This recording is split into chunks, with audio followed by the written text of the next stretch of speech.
Mars simulation finds that one personality type should probably not colonize the red planet. It's for their own safety. A new study has run simulations of colonies on Mars and determined the ideal number of Martian residents needed for such a settlement to survive, also finding that certain personality types should probably steer clear of such a mission. Should humans ever decide to create a permanent outpost on another planet, and remember humans have been continuously living in space since 2000, so it's not out of the realms of possibility, we'll face a lot of unknowns. New research published on preprint server ARXIV, yet to be peer-reviewed, attempts to limit some of those unknowns, running multiple 28-year simulations to determine what size a colony created and best chance of survival.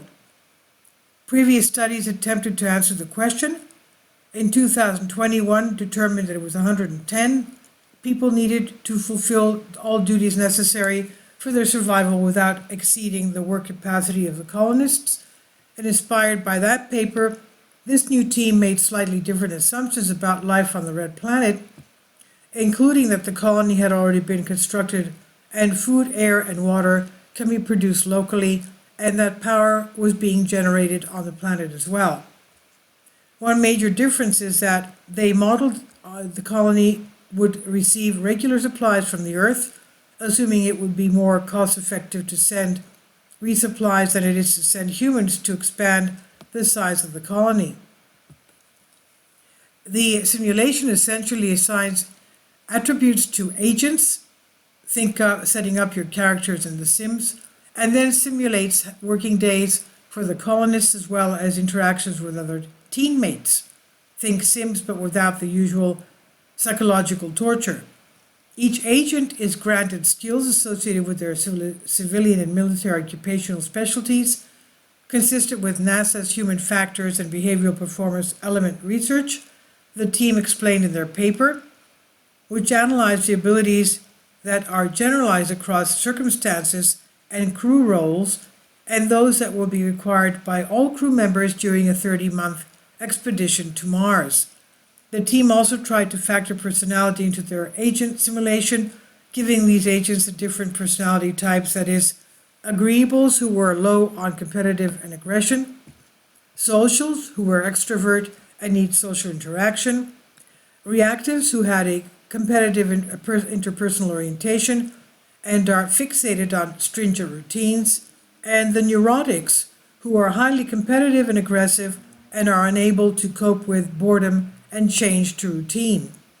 Each agent had a life bar that could deplete, killing them. Resupplies of the new Martians with their own personalities would happen periodically to fill the dead space shoes. The simulations were run for 28 years and with different numbers of people, starting the colonies ranging from 10 to 170. They found that the lowest number necessary required to sustain a colony was 22, far lower than the previous study, which had not assumed regular resupply missions. What they weren't expecting was the death rate among neurotics. The primary observed emergent phenomenon occurs in the decline of the Martian population, the team wrote. While the members of the settlement have an equal probability of being affected by lack of settlement resources, habitat accidents, or Earth shipping disasters, Martians with a neurotic psychology die at a much higher rate than those of other psychologies. Once their population reaches a low enough level, the settlement population stabilizes. The team notes that neurotic personalities suffered during life on the colony, and the colony improved when fewer people of that personality were there. Martians with the neurotic psychology and high coping capacity benefit the least from interaction with other Martians and are penalized the most if they have a low coping capacity. Our results suggest that this effect is a driver of the Martian population decline, and once minimized or removed can produce a stable settlement. Human interactions are of course less simple than these models, which simplify things to attempt to find trends. Real-life simulations are taking place, shutting residents inside fake Mars habitats and simulating life on the planet and all the probables that could come with it. The analog is critical for testing solutions to meet the complex needs of living on the Martian surface. Grace Douglas, lead scientist for NASA's Advanced Food Technology Research effort at NASA's Johnson Space Center in Houston, said in a 2021 statement, "Simulations on Earth will help us understand and counter the physical and mental challenges astronauts will be faced with before they go." This study is available on a preprint server ARXIV, and it's by IFL Science, by James Felton. Please leave your comments, and thank you for your support. Patreon account. The daily posts are 5 videos daily, and they are totally different from what I have on my YouTube channel. Thank you so much for your support and that you find all my content so interesting. You'll find the Patreon account details in the description box below.